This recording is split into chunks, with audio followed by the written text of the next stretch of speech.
बदशगुनी का इलाज क्या है। दिल में अगर बदशगुनी पैदा हो तो उस तरफ ध्यान न दें और अपने काम को जारी रखें।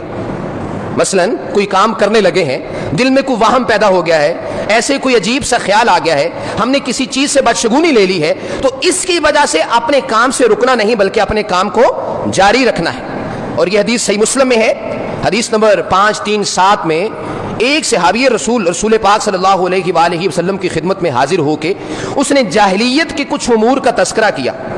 उसने कहा कि हम काहिनों के पास जाते थे जाहिलियत के ज़माना में और हम जो है वो बदशगुनी लेते थे। रसूल पाक सल्लल्लाहु अलैहि वसल्लम ने फरमाया कि तुम काहिनों के पास ना जाया करो और ये बदशगुनी तुम्हें किसी काम के करने से ना रोके।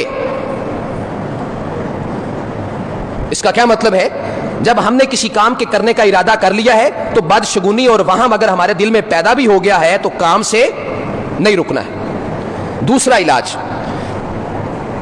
उस बदशगुनी और वहम के बावजूद अल्लाह पर तवक्कुल करते हुए अपने काम को जारी रहना है, क्योंकि सुनन अबू दाऊद की हदीस है, हदीस नंबर 3910, आपने फरमाया कि बदशगुनी शिर्क है, बदशगुनी शिर्क है। ये अल्फाज आपने 3 दफा फरमाए और आगे फरमाया कि जब कोई बंदा बदशगुनी किसी काम से नहीं लेता, उसके दिल में कोई वहम और ख्याल इस तरह का पैदा होता है, वो अपने काम को जारी रखता है अल्लाह पर तवक्कुल और इत्माद करते हुए, तो अल्लाह पर एतमाद और तवक्कुल की वजह से अगर उस काम के करने में कोई नुकसान भी हो रहा हो तो अल्लाह पर तवक्कुल करने की वजह से अल्लाह ताला उसको नफा में बदल देते हैं।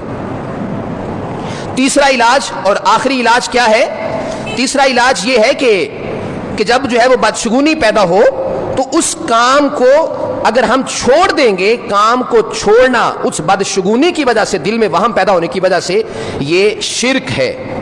हदीस है, आप सल्लल्लाहु अलैहि वसल्लम ने फरमाया कि जिसको बदशगुनी किसी काम के करने से रोक दे उसने शिर्क किया है। असहाबी किराम ने कहा कि अल्लाह के रसूल इसका क्या कफारा है।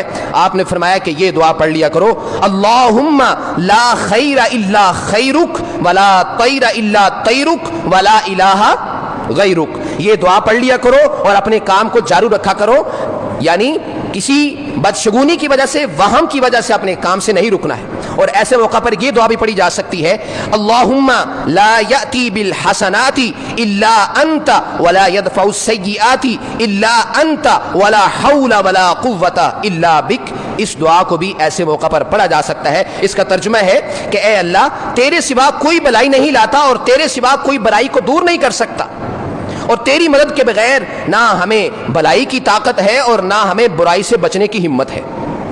तो इसलिए मेरे भाइयों दोस्तों, ये मैंने चंद बातें, आज की सारी गुफ्तगू का थीम और खुलासा ये है कि बदशगुनी हमें किसी काम से न रोके, और लिहाजा इस तरह का वहम और ख्याल अगर हमारे जहन में आए तो अपने काम से नहीं रुकना है, अपने काम को कर गुजरना है अल्लाह पर तवक्कुल करते हुए, अल्लाह पर एतमाद और भरोसा करते हुए। तो जब अल्लाह पर तवक्कुल और एतमाद और भरोसा करते हुए अपने उस काम को जारी रखेंगे तो इंशाअल्लाह हमारे लिए उसमें नुकसान नहीं होगा। अगर हमें नुकसान पहुंचेगा भी तो सिर्फ और सिर्फ उतना पहुंचेगा जितना कि अल्लाह ताला ने पहले से लिख रखा है। लिहाजा ये काम या ये उमूर या ये ऐसे सारे उमूर जिनसे हम बदशगुनियां लेते हैं, ये हमारा ना कुछ बिगाड़ सकते हैं, ना हमें कोई नफा दे सकते हैं, ना हमें नुकसान दे सकते हैं। व आखिरु दावाना अनिल हम्दुलिल्लाहि रब्बिल आलमीन।